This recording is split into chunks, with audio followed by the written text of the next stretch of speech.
Anggota Komisi 6 DPR RI Dapil Bali dari fraksi Golkar Gede Sumarjaya Linggih yang akrab disapa Demer hadir dalam acara Focus Group Discussion FGD yang membahas pemaparan kinerja Kementerian BUMN tahun 2020-2024 dan Roadmap Kementerian BUMN tahun 2024-2034. Acara tersebut berlangsung di Hotel Demerusa Nur Denpasar pada Sabtu 3 Agustus 2024.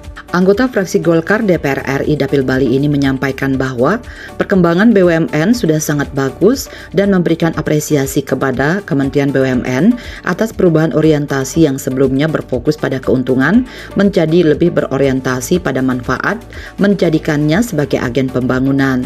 Demer yang kembali terpilih di periode kelima sebagai anggota DPR RI hasil Pileg 2024 juga menyarankan agar BUMN tidak hanya berperan sebagai agen pembangunan. Lebih lanjut, wakil rakyat yang dikenal sangat totalitas, memberdayakan dan membantu pelaku UMKM Bali naik kelas, menekankan bahwa selain berfokus pada pertumbuhan, BUMN juga harus memastikan perkembangan dan kemajuan daerah-daerah. Politisi Golkar asal Desa Tajun, Kecamatan Kubu Tambahan, Kabupaten Buleleng itu menyarankan pendekatan berbasis pemangku kepentingan stakeholder based approach, di mana seluruh pihak yang terlibat dapat mendapatkan manfaat dari keberadaan BUMN sehingga tidak ada yang tertinggal. Kita tahu bahwa perkembangan daripada BUMN itu sendiri sudah sangat bagus dan saya sangat apresiasi terhadap Kementerian BUMN telah berubah. Tadinya itu dari profit oriented menjadi benefit oriented, artinya sudah menjadi agent of development. Dan kemudian saya menyarankan untuk tidak hanya agent of development, karena kalau agent of development itu adalah membangun pertumbuhan di daerah atau membangun pertumbuhan Indonesia ini. Maka ada yang satu lagi yang harus juga terlibat dengan baik, tidak hanya masalah pertumbuhan, tapi bagaimana daerah-daerah berkembang.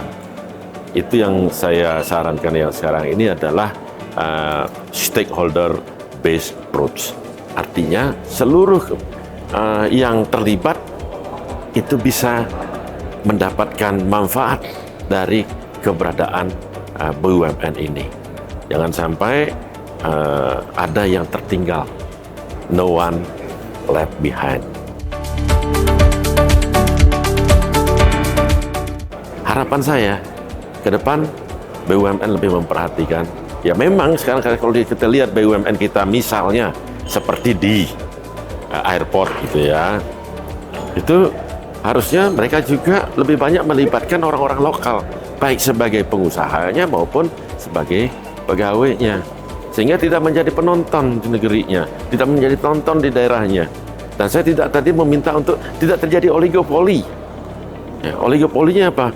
Ya, misalnya money changer berderet, itu BRI, BNI, kemudian ada Mandiri gitu. Nah, terus swastanya gimana kesempatannya? Kalau semua akhirnya mereka menjadi oligopoli. Nah, oleh karena itu saya minta apa yang disampaikan oleh Pak Erik tadi, ya holdingisasi, kemudian klasterisasi. Nah, inilah yang akan nanti bisa mengsegmentasi, mengklaster BUMN tersebut, sehingga akhirnya mereka akan lebih fokus, lebih hebat, lebih berkompetensi di bidangnya, sehingga diharapkan menjadi world class, bersaing di internasional. Tidak lagi bersaing dengan masyarakat kelas bawah, pengusaha UMKM, dan kita tahu bahwa UMKM pahlawan waktu kita krisis, dan mereka harus tumbuh. Oleh karena itu tadi saya sampaikan dalam rapat forum Focus Discussion dengan Kementerian BUMN. Dan sekarang ini BUMN sudah mulai mau tinggal landas. Mudah-mudahan nanti kebijakan ini di pemerintahan yang baru itu berlanjut sehingga benar-benar BUMN kita tinggal landas, dan apa yang menjadi cita-cita kita bahwa mensejahterakan masyarakat melalui BUMN dan juga stakeholder semua mendapatkan manfaat dari keberadaan BUMN itu. Artinya tidak malah membebani BUMN itu, membebani terhadap perekonomian, tidak malah membebani masyarakat kita yang berusaha malah tertekan oleh adanya oligopoli dari BUMN kita. Itu harapan saya pada siang ini.